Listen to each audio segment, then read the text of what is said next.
পশ্চিম মেদিনীপুর জেলার সবং ব্লকের ভেমুয়া অঞ্চলের শ্যামসুন্দরপুর হাই স্কুল প্রাঙ্গণে একটি সভার আয়োজন করা হয়েছিল আজ।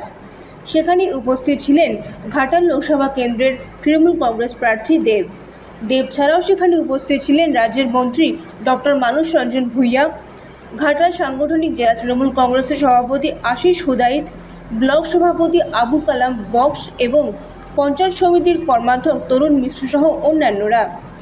এদিন দেবকে দেখতে সভায় ছিল বহু মানুষের ভিড়। দেব এদিন বিজেপি প্রার্থী হিরণকে কটাক্ষ করেছেন। তিনি বলেছেন, সবং বন্যা কবলিত এলাকা, সেখানে ভালো রাস্তাও তৈরি করতে পারেননি হিরণ।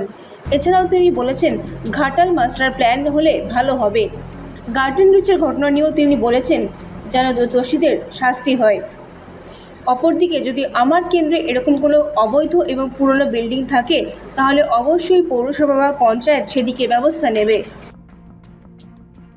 আমার মনে হয় কি দল মানসবাবু এবং গীতাদি যেভাবে কাজ করেছে সবংয়ে, এবং আমি যে আবুবাবু আছেন যেভাবে কাজ করেছেন সবংয়ে মানুষের জন্য, সেটা আজকে উদাহরণকে মানুষ কিভাবে দলের সঙ্গে আছে এবং কিভাবে মানুষ হই করে আসছে আশীর্বাদ করার জন্য আমাদেরকে।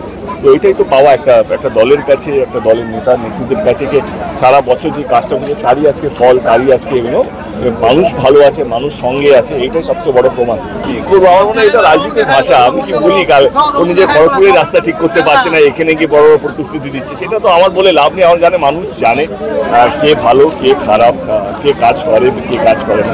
তো আমার হিরণকে নিয়ে আমার মনে হয় না সেটা ওকে নিয়ে ভাবা বা ওকে নিয়ে বলাটা আমার মনে হয় আমার সময়টা নষ্ট হবে। কারণ তার চেয়ে ভালো যখন মানুষের কাছে যাই, মানুষকে আমাদের কথা বলি, সেটা আমাদের কাছে বেশি লাভ হবে, তাই না? নিশ্চয়ই মানে যে মাস্টার প্ল্যানটা যদি বাস্তবিক হয়, কাজ যদি শুরু হয়, তো আমার মনে হয় Sabang it's a very important part of Ghatal master plan.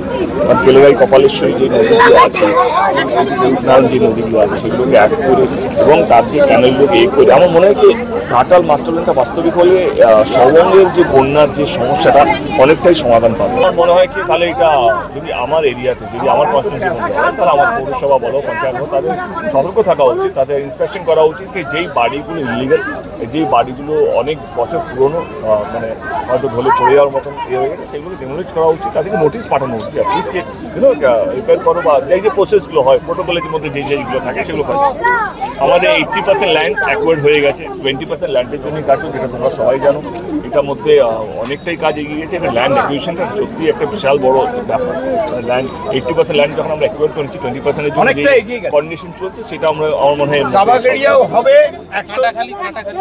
Katakhali bridge process প্রায় শেষ মুহূর্তে চলে এসছে।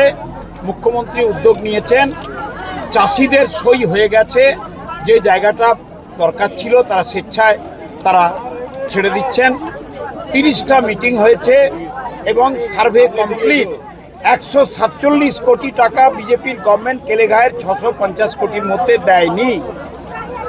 এটাও দেব লড়াই করছে, লড়াই করবে আগামী দিনে। একদিকে ঘাটাল মাস্টার প্ল্যান, আরেকদিকে কেলেঘায়ের 147 কোটি টাকা বাকি, সবটাই হবে লড়াই। ওটা বঞ্চনা আর এটা পাওনা। মোদি বাবুর বঞ্চনা, মমতা দেবীর পাওনা, এটাই তো।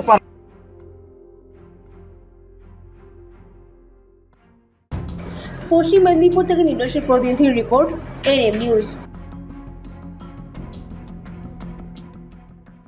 আরও খবরের আপডেট পেতে সাবস্ক্রাইব করুন আমাদের ইউটিউব চ্যানেলটি আর বেল আইকনে ক্লিক করুন নোটিফিকেশনস পেতে।